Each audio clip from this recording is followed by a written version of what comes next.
Hello everyone, जैसा कि आपको पता है साइंस का बहुत ज्यादा इंपॉर्टेंस है रेलवे की एग्जामिनेशन में। तो आज मैं आपके लिए जो सेगमेंट लेके आया हूं, इस सेगमेंट में आपका तीनों पार्ट से कुछ क्वेश्चंस रहेंगे। कौन से तीनों पार्ट सर? फिजिक्स से भी, केमिस्ट्री से और बायो से। इन सारे क्वेश्चंस को हम कंबाइन करके आपके सामने लेके आए जो प्रीवियस ईयर क्वेश्चन से भी आ चुके हैं, जो अभी एग्जाम में आ रहे हैं और जो आने की संभावना भी बन सकते हैं। तो चलिए देखते हैं, तीनों सेगमेंट से क्वेश्चन फटाफट करते हैं।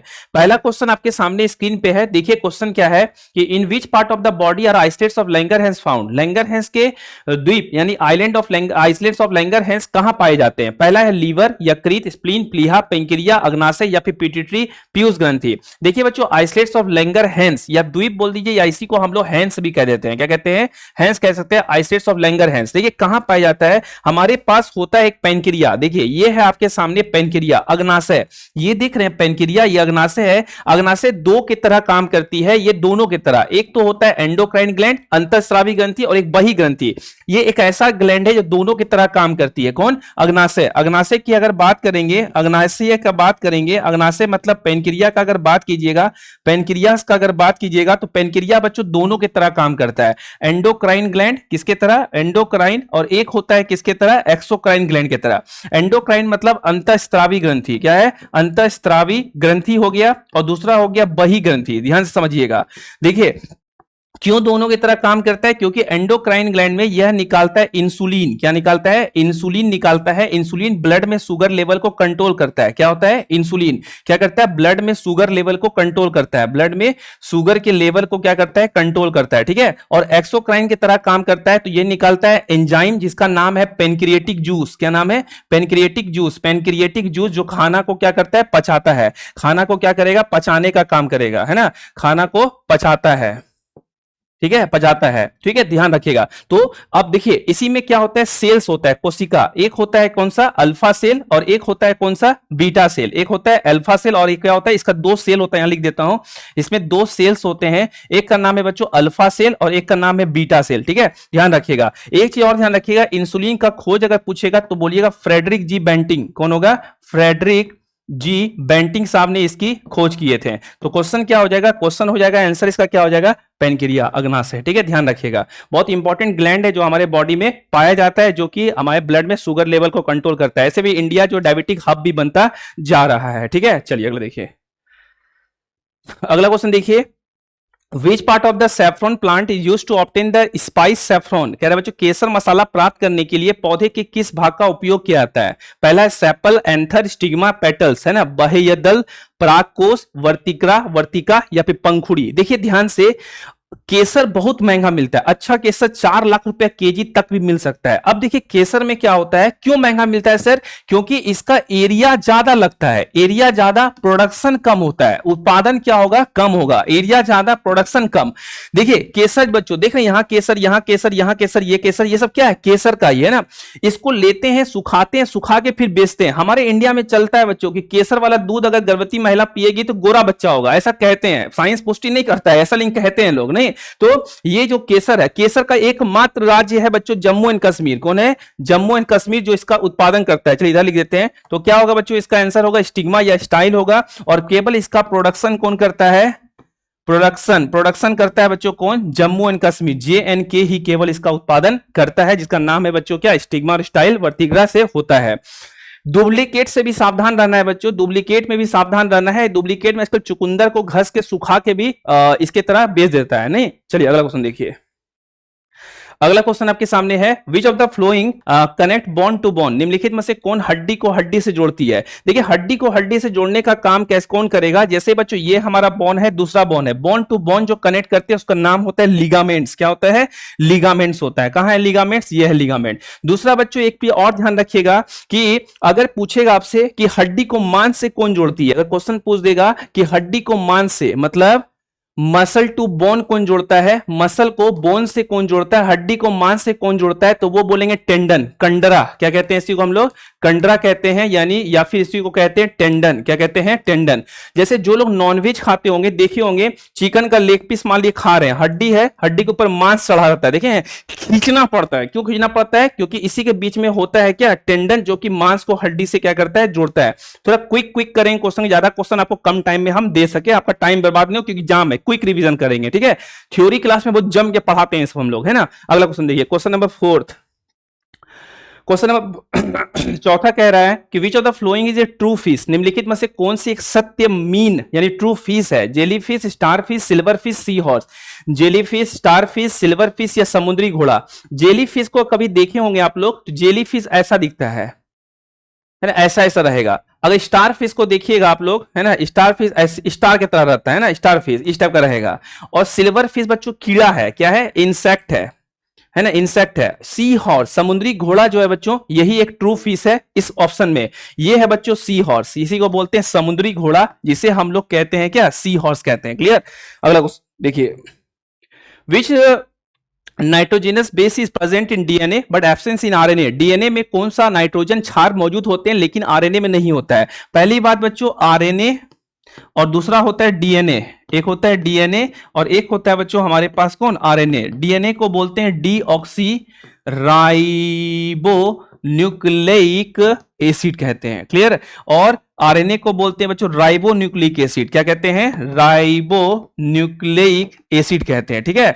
आप सुनिएगा ध्यान से, ये डीएनए जो है बच्चों से माता पिता का गुण हम पे मिलता है ना बच्चों। बहुत लोग देखने में मम्मी पापा की तरह, बहुत लोग का बाल, बहुत लोग खड़ा होने का, बहुत लोग का आवाज का तरीका, सब माता पिता से मिलता है। डीएनए होता है कैसा है? इस तरह का होगा, देखिए, है ना। डबल हेलिक्स स्ट्रक्चर कहते हैं, ये आपस में ऐसे जुड़ा रहता है। किससे जुड़ा रहता है? यह भी क्वेश्चन पूछता है, हाइड्रोजन बॉन्ड से। किससे जुड़ा रहेगा? हाइड्रोजन बॉन्ड से। कैसा होता है बच्चों? Double helix structure. क्या होता है? डबल हेलिक्स क्या होता है? स्ट्रक्चर होता है, ध्यान रखिएगा। ठीक है। ये क्या करता है बच्चों? प्रोटीन का सिंथेसिस करता है, प्रोटीन का आरएनए, है ना। और ये क्या करता है? माता पिता से गुण ट्रांसफर करता है। मेन इससे कौन बना रहता है? केंद्रक। केंद्रक मतलब बच्चों कौन बना रहेगा? न्यूक्लियस जो है मेन इससे बना रहता है। अब क्वेश्चन कह रहा है आपके सामने क्या कि which of the nitrogenous base is present DNA but not in RNA. DNA में कौन सा नाइट्रोजन क्षार मौजूद होता है बट आरएनए में नहीं होता है? इसका नाम है थाइमीन। क्या होगा? थाइमीन। अगला क्वेश्चन देखिए, which plant hormone responsible for ripening of fruit. फलों को पकाने के लिए कौन सा पादप हार्मोन जिम्मेदार है?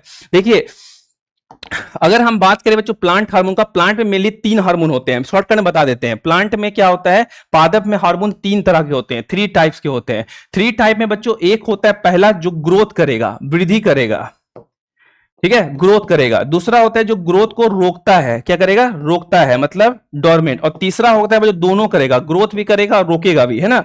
जैसे बच्चों यहां पे देखिए, ऑक्सीन, साइटोकिनिन, गिबरालिन, है ना बच्चों। देखिए हम बताते हैं, इथिलीन दोनों काम करता है, बढ़ाता है और घटाता दोनों है। एस्बेसिस एसिड, अगर कहीं भी पेड़ में एसिड डालिएगा पेड़ मर जाएगा, ट्रिक याद रखिएगा। तो एसिड होगा तो वो क्या रोकेगा, और ये तीनों क्या करता है बच्चों? बढ़ाने का काम करता है। साइटोकिनिन, ऑक्सीन और गिबरालिन, इसके काम भी दिया हुआ है। Cytokinin cell growth, cell division, cell differentiation. Auxin cell growth, cell elongation, promotion and growth of the terminal birds. Gibberellin बच्चों क्या करता है? ब्रेक डाउन करता है स्टोर्ड फूड को। एस्बेसिस एसिड क्या करता है? Dormancy of embryo, dropping of ripped. जैसे आप देखे होंगे पत्ता बच्चों पीला पड़ के गिर जाता है, क्यों गिरता है? क्योंकि एस्बेसिस एसिड के कारण। और इथिलीन जो है बच्चों ripening of leaves and fruit, है ना, पकाता है फलों को, तो वो होगा ethylene. Option number C for cat is the correct answer. अगला क्वेश्चन देखिए, अगला क्वेश्चन जो केमिकल नेम ऑफ विटामिन बी12 इज। विटामिन बी12 का रासायनिक नाम क्या है? थायमिन, राइबोफ्लेविन, साइनोकोबालामिन या कैल्सीफेरॉल। ये होगा बच्चों कौन सा? साइनोकोबालामिन, है ना। और साइनोकोबालामिन विटामिन बी12 का केमिकल नेम है, और विटामिन बी12 को काम करने के लिए कोबाल्ट का रिक्वायरमेंट पड़ता है। फटाफट देखिए अगला question, which organ is known as the graveyard of RBC. किस अंग को आरबीसी का कब्रिस्तान कहा जाता है? देखिए आरबीसी के बारे में अगर बात करेंगे तो इसका फॉर्मेशन यानी निर्माण कहां होता है सर? इसका फॉर्मेशन होता है अस्थि मज्जा में, जिसको बोलते हैं बोन मैरो। क्या होता है? अस्थि मज्जा में, जिसको हम लोग कहते हैं क्या? Bone marrow. कहां होता है? बोन मैरो में। इसका जीवन काल, लाइफ स्पेन अगर पूछेगा जीवन काल कितने दिन का होता है, तो वो बोलेंगे 110 से लेकर 120 दिन। ठीक है, 110 से लेकर 120 दिन। दूसरा बच्चों अगर बात करेंगे मरता कहां है, डाई कहां करता है बच्चों? ये लीवर में। कहां पे? लीवर या बच्चों कहां? प्लीहा में, यानी स्प्लीन बोलते हैं इसको। ठीक है, प्लीहा। क्या बोलते हैं? प्लीहा बोलते हैं, है ना। या फिर बच्चों यकृत। लाल होता है इसका रंग, क्यों होता है बच्चों लाल? क्योंकि इसमें पाया जाता है हेमोग्लोबिन। क्या पाया जाता है? हेमोग्लोबिन पाए जाते हैं, है ना, ध्यान रखिएगा, है ना। कहां गया बच्चों? कहां मरता है? क्या रहोगे? Graveyard, graveyard spleen. मरेगा दोनों जगह, लेकिन ग्रेवयार्ड पूछेगा तो प्लीहा कहेंगे। सीएल फोटो आ गया है। Minamata disease cause by the pollution of which metal, Minamata रोग किस धातु के प्रदूषण के कारण होता है? मीनामाटा समझते हैं बच्चों, इस तरह का हाथ पैर जो ऐसे कवड़ जाएगा, है ना। ये होता क्या था, इंडस्ट्री से जो मरकरी वाला यानी पारा वाला चीजें जो पानी में जाती है ना, वही पानी पीते हैं तो इससे होता है। ये किससे होता है? मरकरी से। मरकरी के बारे में कुछ चीजें और याद रखिएगा। मरकरी का सैंबल होता है Hg, एटॉमिक नंबर होता है कितना? 80 होता है। इसके अयस्क, अयस्क मतलब बच्चों ओर का नाम है क्या इसका? सीना बार। क्या होता है? सीना बार होता है। दूसरा बच्चों मरकरी के बारे में और भी चीजें कहेंगे, तो ये हो गया एटॉमिक नंबर 80, अयस्क और हो गया सीना बार। और ये होता है बच्चों ऐसे धातु है, ऐसा मेटल है, ऐसा मेटल है जो रूम टेम्परेचर पे लिक्विड स्टेट में होगा। कैसा होगा?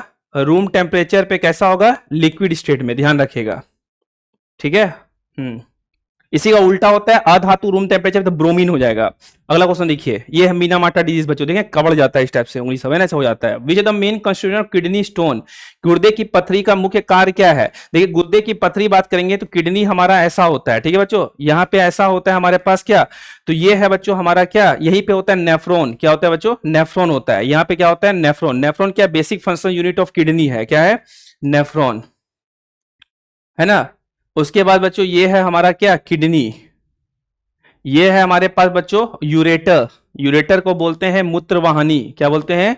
मूत्रवाहिनी, है ना बच्चों। इसको बोलते हैं हम लोग यूरिनरी ब्लैडर, यूरिनरी ब्लैडर कहते हैं, है ना। और इसी को कहते हैं बच्चों हम लोग मूत्राशय। क्या कहते हैं? मूत्राशय कहते हैं। इसको कहते हैं यूरेथ्रा। क्या कहते हैं? यूरेथ्रा, जिसको बोलते हैं मूत्र मार्ग कहते हैं, है ना। ठीक है, ध्यान रखिएगा। तो यहाँ पे अब देखिए यहाँ पे क्या होता है, ऐसा ब्लड जो गंदा हो चुका है, दूसरी ब्लड यहाँ पे आएगा, उसको प्यूरिफाई करके अच्छा ब्लड वापस भेज देगा। और कभी कभी वही सब ब्लड में गंदगी होता है, जमते जमते स्टोन का रूप ले लेता है। ऐसे बहुत सारे टमाटर का बीज खाने से बोलते हैं लोग, आयरन बहुत ज्यादा पालक साग खाने से बोलते हैं लोग, चूना बहुत ज्यादा खाने से। तो इसमें क्या होता है? Calcium oxalate. क्या होगा? Calcium oxalate. कहाँ है? इस टाइप का कैल्शियम ऑक्सीलेट बन जाता है। जब बच्चों किसी को होता है तो पहले डॉक्टर कोशिश करते हैं दवा खिलाने का। जब दवा दीजिएगा उसको तो क्या होगा बच्चों? डॉक्टर बोलता है देखते रहिएगा, स्टोन नीचे गिरेगा, है ना। स्टोन टड़ाक से नीचे गिरता है ना। तो ये भी होता है, क्लियर है। और नहीं तो फिर बाद में फिर ऑपरेशन करके काट के भी इसको निकालना पड़ता है। अगला देखिए, optical fibre work on the which of the following principle. ये फिजिक्स का क्वेश्चन है। ऑप्टिकल फाइबर निम्नलिखित में से किस सिद्धांत पर काम करता है? क्या होता है बच्चों ऑप्टिकल फाइबर? समझिएगा, देखिए एक ऐसा सरफेस होता है बच्चों हमारा, इधर है हमारा क्या? नॉर्मल हो गया, ठीक है। तो ये है नॉर्मल। ये ऊपर में ले लेते हैं विरल माध्यम। क्या लेते हैं? विरल। नीचे ले लेते हैं सघन माध्यम। ऊपर ले लेते हैं रेरर मीडियम, नीचे लेते हैं डेंसर मीडियम। अब सुनिए बच्चों, जब भी कोई प्रकाश, क्या होता है बच्चों? जब भी कोई प्रकाश विरल सघन माध्यम से विरल माध्यम में जाती है तो एक होगा बच्चों सीधा निकल जाएगा, और यहां पे क्या बनाएगा बच्चों? यहां पे बनाएगा क्या? 90 डिग्री। क्या बनाएगा? 90 डिग्री। तो ऐसा एंगल, जिस एंगल पे ऐसा कांड होता है उसको बोलते हैं क्रांतिक कोण, क्रिटिकल एंगल। क्या कहते हैं बच्चों इसको हम लोग? Critical angle. अगर क्रिटिकल एंगल से मान को बढ़ा के गिराइएगा तो लाइट टकरा के इसी माध्यम में लौट जाती है, जिसको हम लोग कहते हैं प्रकाश का पूर्णांतरिक परावर्तन, जिसको कहते हैं टोटल इंटरनल रिफ्लेक्शन। इसी के कारण बच्चों क्या होता है, ऑप्टिकल फाइबर। ऑप्टिकल फाइबर देखें जो नेट चलाने के लिए केबल्स का इस्तेमाल करते हैं, लेन केबल इसी सिद्धांत पे काम करता है। दूसरा, हीरा, डायमंड क्यों चमकता है बाबू? पूछेगा डायमंड का चमकना, हीरा साइन क्यों करता है? डायमंड साइन इसी की वजह से करता है। उसके बाद अगर पूछेगा आपको मृग तृष्णा, जिसको कहते हैं मिराज, इसी कॉन्सेप्ट पे काम करता है। उसके बच्चों गिलास ऑफ वाटर में, क्या गिलास ऑफ वाटर में एयर बबल दिख पाते हैं हम लोग, एयर बबल्स देख पाते हैं, क्यों देख पाते हैं? इसी की वजह से, ठीक है, ईटीसी। अगला क्वेश्चन देखिए, the sky appears blue due to, आकाश का रंग नीला किस कारण होता है? पहला बच्चों diffraction of light, scattering of light, reflection of light, refraction of light. प्रकाश का विवर्तन, प्रकाश का परिकिरणन, प्रकाश का परावर्तन, प्रकाश का अपवर्तन। क्या होगा बच्चों? प्रकाश का परिकिरणन। देखिए आसमान का नीला दिखाई देना, ब्लू दिखना आकाश का नीला, आकाश का लाल दिखाई देना सूर्य अस्त के समय, सनसेट एंड राइज के समय में। क्या होता है बच्चों? स्कैटरिंग। स्कैटरिंग क्या होता है? होली में कभी देखे हैं कोई पानी में, गुब्बारा में पानी भर के मारता है पीठ पे धड़ाम से, जैसे मारता है बोलता है आ, है ना, और पानी छितर जाता होगा। एक मुट्ठी चावल लेके नीचे गिराइए, चावल छितरेगा। वैसे बच्चों लाइट जब पड़ता है ना उसके मॉलिक्यूल उसके कण पे, तो वो छितरता है, छितरने के कारण ही लाल और ये दिखाई देता है, ठीक है। अगला क्वेश्चन देखिए, what is the working principle of washing machine? Washing machine का किस सिद्धांत पर काम करती है? वॉशिंग मशीन देखिए बच्चों ऐसा है ना, automatic, top load, front load, semi automatic. होता है क्या बच्चों? जब भी कोई वस्तु किसी वृत्तीय मार्ग पे चलती है, जैसे ये सर्कल है है ना, कोई भी वस्तु किसी सर्कुलर पाथ पे चलती है ना, तो जैसे यहां पर एक गाड़ी है ना, तो ये गाड़ी बच्चों इस पे दो फोर्स लगेगा, एक अंदर की और एक बाहर की ओर। कभी देखे होंगे बच्चों, कभी गाड़ी चलाते सर्कुलर पाथ पे टर्निंग करते तो हम ऐसे झुक जाते हैं, है ना, फिर राइट काटते तो हम ऐसे झुक जाते हैं। तो ये क्यों होता है बच्चों? इसी कारण। तो अंदर जो लगता है उसको कहते हैं अभिकेंद्रीय, जो बाहर लगता है उसको कहते हैं अपकेंद्रीय। अंदर जो लगता है उसको कहते हैं सेंट्रीपिटल फोर्स, जो बाहर लगता है उसको कहते हैं सेंट्रीफ्यूगल फोर्स। ठीक है, ध्यान रखिएगा। अब देखिए बच्चों, मान लीजिए इस गाड़ी का वजन कितना है, मास m है, v वेलोसिटी से जा रहा है, सेंटर से बच्चों r दूरी पे है, तो फोर्स कितना लगेगा? ये लगता है mv स्क्वायर अपॉन r। ठीक है, ये याद रखिएगा। तो ये क्यों होता है बच्चों? अपकेंद्रीय बल, सेंट्रीफ्यूगेशन यानी सेंट्रीफ्यूगल फोर्स की वजह से वॉशिंग मशीन काम करता है। अगला क्वेश्चन देखिए। अब porter lift a luggage of 15 kg from the ground and put it on his head, है ना बच्चों, above the ground, calculate the work done by him on the luggage. यहां पे थोड़ा सा करेक्शन कर दीजिएगा। वैल्यू ऑफ जी जो लेंगे हम लोग, जी का मान लेंगे 10। इस क्वेश्चन के हिसाब से जी का मान 10 लेंगे तो क्वेश्चन बन जाएगा। जी का मान कितना ले रहे हैं? 10 मीटर पर सेकंड स्क्वायर, है ना। Acceleration due to gravity. कोई कूली 15 किलोग्राम का सामान जमीन से 1.5 मीटर ऊपर उठाकर अपने सिर पर रखता है, उसके द्वारा सामान पर किया गया कार्य की गणन करें। देखिए बच्चों, आप सुनिएगा ध्यान से। जब भी मान लिया मैं कूली हूं, मेरे पास मैं कूली हूं, मेरे पास 15 किलो का वजन है, तो मैं ऐसे धरती से उठाया 1.5 मीटर पे और सर पे ऐसे रख लिया। जैसे ऐसे रखा बच्चों, मैं कितना काम किया, कितना वर्क किया? तो वर्क कितना किया बच्चों? जब भी हाइट का बात करेंगे ना, ऐसे सुनिएगा, वर्क का फॉर्मूला होता है क्या? Force into displacement. लेकिन हाइट का बात करेंगे तो वहां वर्क का फॉर्मूला लगाएंगे क्या? mgh, मास ग्रेविटी हाइट। मास कितना है बच्चों? 15 किलो, ग्रेविटी कितना है? 10 है, और हाइट कितना ले गए? 1.5 मीटर। कहां ले गए थे? 1.5 मीटर। तो 1.5 मीटर कटा दीजिए, 10 10 कट जाएगा, 15 15 225, क्या बच्चों? 225 जूल। वर्क का यूनिट क्या होता है? जूल। ए हो जाएगा सही। क्लियर है? चलिए अगला क्वेश्चन देखिए। अगला क्वेश्चन है बच्चों आपके सामने कि an electric bulb act on 220 volt and draw a current of 0.5 ampere, what is the power of the bulb? एक बिजली का बल्ब 220 वोल्ट पर कार्य करता है और 0.5 एम्पियर की धारा लेता है। बल्ब की शक्ति पावर क्या होगी? देखिए सिंपल फॉर्मूला बेस्ड क्वेश्चन है। पावर बराबर होता है वोल्टेज इंटू करंट, है ना। तो पावर वोल्टेज कितना है बच्चों हमारे पास? 220 वोल्ट है। करंट कितना है? 0.5 है। तो इसको कर दीजिए, कटा दीजिए, 10 हो जाएगा, कट जाएगा, 5 दूनी 10, एक बच्चा 8 में 10 और 11, तो 111 क्या होगा बच्चों? 110 क्या होगा? वाट हो जाएगा। अच्छा बच्चों, पावर का ये फॉर्मूला याद रख लीजिएगा। दो फॉर्मूला और याद रखिएगा। जैसे कि अगर आपको एक थोड़ा ट्रिक याद रखिएगा। क्या ट्रिक याद रखिएगा? जैसे यहाँ पे वोल्टेज, यहाँ पे करंट या रेसिस्टेंस, जब भी वोल्टेज निकालना है तो क्या करेंगे? आई इंटू आर कर देंगे। आई निकालना है तो वी अपॉन आर कर देंगे, और आर निकालना है तो वी अपॉन आई कर देंगे।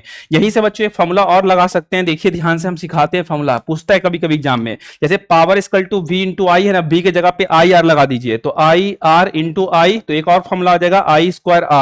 पावर का एक और फॉर्मूला होगा बच्चों, आई के जगह पे लगा दीजिए वी अपॉन आर, तो V into V upon R, तो यहां से आ जाएगा वी स्क्वायर अपॉन आर। ठीक है, ये भी ध्यान रखिएगा। अगला क्वेश्चन देखिए। The focal length of a concave lens is 50 centimetre, what is is power? एक उत्तल लेंस की फोकस दूरी 50 सेंटीमीटर है, इसकी क्षमता क्या होगी? देखिए पहली बात बच्चों, फोकस दूरी दिया हुआ है 50 सेंटीमीटर, और पावर का फॉर्मूला क्या होता है? पावर बराबर होता है 1 अपॉन फोकस। ध्यान रखिएगा, जो पावर को हमेशा निकालते हैं हम लोग किसमें? एफ को हमेशा लेंगे पावर निकालने में, किसमें? मीटर में। किसमें लेंगे बच्चों? देखिए पावर का यूनिट होता है डायप्टर। क्या होता है? डायप्टर होता है ना, डायप्टर, है ना, ध्यान रखिएगा। लेकिन बच्चों अगर पावर फोकस को हमेशा किस में लेंगे हम लोग? फोकस को, ये पावर का फॉर्म यूनिट है, ठीक है, मीटर में, तो इसको मीटर में कन्वर्ट कीजिएगा तो 50/100 कर देंगे, तो ये कितना आएगा? मीटर में आ जाएगा। अब निकालिए, पावर इक्वल टू 1 अपॉन 50, ये 100 ऊपर चल जाएगा तो 100, तो ये कट जाएगा, तो 2 डायप्टर इसका आंसर हो जाएगा। कितना हो जाएगा? 2 डायप्टर। अगला क्वेश्चन देखिए, which is the lightest metal in the periodic table? आवर्त सारणी में सबसे हल्का धातु कौन सा है? ऑस्मियम, मरकरी, लिथियम या लीड?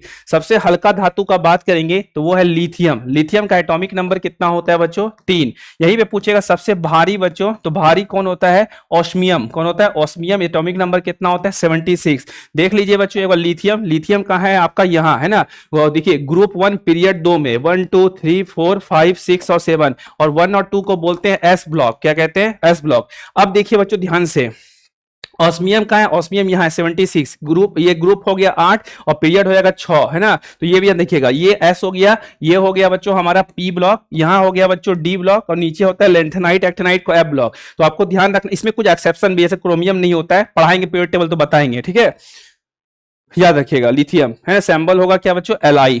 ठीक, चलिए अगला क्वेश्चन देखिए, bronze is an alloy of. देखिए दो क्वेश्चन हमेशा पूछता है, एक पूछता है बच्चों ब्रास और एक पूछता है बच्चों ब्रॉन्ज, है ना। ब्रास का होता है बच्चों कॉपर प्लस क्या होता है, जिंक होता है। कॉपर 70% के आसपास और 30% के आसपास ये। और ब्रॉन्ज का होगा कॉपर प्लस क्या होगा, एसएन होगा, ये होगा 90% के आसपास और ये होगा कितना 10% के आसपास। ठीक है, ध्यान रखिएगा।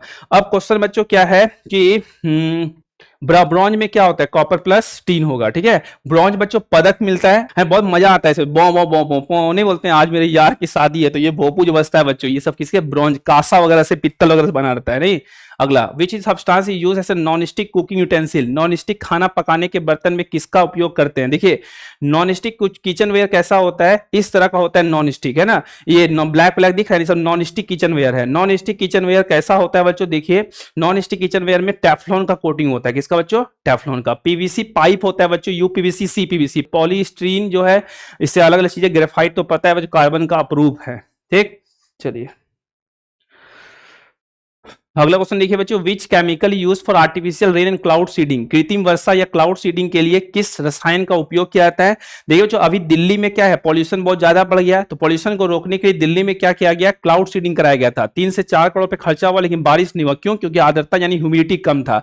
तो बच्चों क्या करते हैं, एरोप्लेन से ले जाके बच्चों हम लोग इंजेक्ट करते हैं एजीआई, सिल्वर आयोडाइड। क्या करते हैं, एजीआई को छिड़कते हैं, जैसे बारिश होता है तो क्या होगा बच्चों, एजीआई, सिल्वर आयोडाइड। क्या होगा, सिल्वर आयोडाइड, जिसको बोलते हैं एजीआई। ठीक है, अगला क्वेश्चन देख लीजिए। क्वेश्चन है बच्चों, dry ice is the solid form of. सूखा बर्फ, ड्राई आइस किसका ठोस रूप है। देखिएगा बच्चों अभी इसमें क्या बोलते हैं, शादी ब्याह में ऐसा धुआं धुआं सा माहौल होता है। यहां भी देखिए डांस कर रहा है, नृत्य कर रहा है, तो ये धुआं क्या होता है, ये धुआं नहीं है बच्चों, it is solid carbon dioxide, ठोस कार्बन डाइऑक्साइड होता है ना। क्या होता है, ठोस carbon dioxide, solid carbon dioxide. अभी हुआ था बच्चों, है ना, एक दुल्हन बोली कि हम जब एंट्री करेंगे ना तो मेरे सामने पूरा धुआं धुआं माहौल होना चाहिए। तो भूल गया लोग, दुल्हन गर्मा गई, आई तो बोली कि हम बिहे नहीं करेंगे। बोला काहे नहीं बिहा करेगा, क्या कि हम जो बोले काहे नहीं किए, है ना। तो ये भी बहुत डेंजर बात। लड़का दुखी हो गया था कि आप इतना खर्चा करके बारात लेके और शादी नहीं होगा, दिक्कत हो जाएगा। नहीं, चलिए सपने टूट जाएंगे। अगला क्वेश्चन देखिए, which gas was leaked in the Bhopal gas tragedy. देखिए भोपाल गैस 1984 में 2 या 3 19 दिसंबर 1984 के रात में, है ना बच्चों, ये हुआ था। इसलिए क्वेश्चन बन सकता है कि 2 और 3 दिसंबर है। दूसरा बच्चों क्या था, यूनियन कार्बाइड फैक्ट्री में। कहां हुआ था, यूनियन कार्बाइड फैक्ट्री में ऐसा हुआ था, है ना। और यूनियन कार्बाइड फैक्ट्री में क्या हुआ था बच्चों, एक गैस निकला था MIC, मिथाइल आइसोसाइनेट, है ना। ये ध्यान रखिए, बहुत लोग इससे कंफ्यूज होते हैं, बहुत लोग इसका आंसर बी देते हैं बच्चों, methyl isocyanide, not methyl isocyanate होगा, not cyanide, it is a बच्चों, ये ध्यान रखिएगा। MIC, है ना, रिपेयर नहीं किए थे, फट गए थे, है ना। रेलवे में बच्चों ALP में क्वेश्चन आया था, उड़ता पंजाब किस पे आधारित है। ऐसे क्वेश्चन यहां भी पूछ सकता है, किस पे आधारित है बच्चों, क्या इस पे कौन सा वेब सीरीज है। तो अभी रिसेंटली आया बच्चों रेलवे मैन, क्या आ गया है, रेलवे मैन, है ना। और एक और आया था भोपाल अ प्रे फॉर रेन। क्या बच्चों, भोपाल अ प्रे फॉर रेन, है ना, प्रे फॉर रेन भी आया था। ठीक है, ध्यान रखिएगा। यही बच्चों आज का आखिरी क्वेश्चन होगा, इस टाइप से चीजें थी बच्चों, है ना। ठीक, चलिए अगला क्वेश्चन आज का होमवर्क रहेगा। आप लोग क्या करिए, कमेंट में बताइएगा क्या कि इसका आंसर क्या हो। निम्नलिखित में से कौन सा पारा का अयस्क है। दूसरा बच्चों, चिप्स या स्नैक्स के पैकेट में खराब होने से बचाने के लिए कौन सा गैस को भरते हैं। एंड लास्ट क्वेश्चन थर्ड होगा बच्चों आपके सामने, कौन सा मतदान स्याही में क्या होता है। तीनों क्वेश्चन का आंसर कमेंट बताना है। होप सो आपको सेशन अच्छा लगा होगा। अगर अच्छा लगा हो तो इस सीरीज को कंटिन्यू करेंगे। इसी तरह से हम आपके लिए क्वेश्चन लेके आएंगे और उसको हम लोग फास्ट फॉरवर्ड मोड में सॉल्व करते जाएंगे ताकि आपके एग्जाम में क्वेश्चन लड़ सके। अच्छा, ये तो क्वेश्चन हम लोग देख लिए हैं। अब उसके लिए एक और इंपॉर्टेंट इंफॉर्मेशन है आपके लिए कि रेलवे का फाउंडेशन बैच भी जबरदस्त बैच है, जबरदस्त फैकल्टी के साथ। ये भी बैच के साथ आप इनरोल कर सकते हैं। रेलवे में जॉब पाना आपका सपना है तो मैं एक बार डिटेल में बता देता हूं क्या है ये बैच। देखिए ध्यान से कहानी, क्या क्या है बैच में। पहला क्या है, रेलवे फाउंडेशन बैच 2025-26, है ना। और यहाँ पे लिखा हुआ है कैरियर विल ऐप पे बैच मिलेगा। NTPC, group D, ALP, SN loco pilot, technician, RPF, है ना जो रेलवे प्रोटेक्शन फोर्स हो गया, इस सब का कांस्टेबल का, RPF कांस्टेबल। एडमिशन ओपन है, बैच स्टार्ट 24 नवंबर को बैच स्टार्ट हो चुकी है, कुछ ही दिन हुआ है अभी, है ना। तो इस बैच के साथ इनरोल कर सकते हैं। टॉप फैकल्टी शामिल है यहाँ पे। मैथ के लिए प्रकाश सर है, राकेश सर है, अविनय सर है। उसी रीजनिंग के लिए Bharat sir, Arun sir, Piyush sir है, है ना। उसके बाद साइंस के लिए आपके पास जुबेर सर हैं और अंकुर सर हैं। उसी तरह से आपके सामने कंप्यूटर के हैं यतेंद्र सर हैं। उसके बाद आपके पॉलिटी के लिए शिवान सर हैं, अभिषेक सर हैं। उसके ज्योग्राफी के लिए आपके पास विकास राणा सर है और विवेक सर हैं। उसके बाद हिस्ट्री के लिए यश रावत सर है और अभिषेक सर हैं। उसके इकोनॉमिक्स के लिए आपके पास राशि सर और शिवान सर दो जगह दिख रहे होंगे, पॉलिटी के लिए भी और इकोनॉमिक्स के लिए भी। अब सबसे इंपॉर्टेंट सरप्राइज अब खुलेगा कि सर ये बैच क्यों लें। देखिए पहला तो सिलेक्शन पक्का है, अगर इस बैच से जो पढ़ लेगा तो नौकरी लगना ही रेलवे में, ठीक है। दूसरा से और कुछ बताइए। देखिए अक्सर हम दुकान में जब कुछ लेने जाते हैं तो बोलते हैं ना कि अरे कुछ ऑफर बताइए, कुछ अच्छा बताइए, ऐसा मजा आ जाए। देखिए सिलेक्शन बैच तो है ही, इसके साथ कैरियर बिल आपको देने जा रही है। जो बच्चा इस बैच में एनरोल करेगा 999 का फी है इसका, उसको फायदा होगा कि 2 बैच उनको मिलेगा फ्री, है ना। मतलब आपको केवल इस बैच के साथ एनरोल करना है। जो लोग इस बैच के साथ एनरोल करेगा 999 वाला बैच के साथ, उसको मिलेगा 2 बैच फ्री। पहला है रेलवे रिवीजन बैच, है ना, जो कि एडमिशन ओपन है ना। ये बैच ये पैसा नहीं देना है, दिस इज फ्री, है ना, ये उसी बैच के साथ मिल जाएगा। दूसरा है आपके सामने रेलवे प्रैक्टिस बैच, यह बैच भी आपको मिलेगा फ्री। किसके साथ? यह बैच लेने के साथ यह दोनों बैच आपको मिलेगा फ्री में। मतलब और स्ट्रांग, मतलब सोने पे सुहागा, है ना बच्चों। मुकुट में एक पंख लगाते तो आप खूबसूरत हो जाता है, तो वही बात यहाँ पे है, ठीक है। तो यही इंफॉर्मेशन था। आपको क्वेश्चंस कैसे लगे? फास्ट फॉरवर्ड मोड पे हम लोग क्वेश्चंस को देखे हैं। साइंस का मिक्स क्वेश्चन करवाएं, बायो, फिजिक्स और केमिस्ट्री का। जरूर कमेंट बताइए और 3 क्वेश्चन का आंसर भी कमेंट में दीजिए। ऐसे और जानकारी के लिए कैरियर व्हील पे जुड़ सकते हैं। धन्यवाद।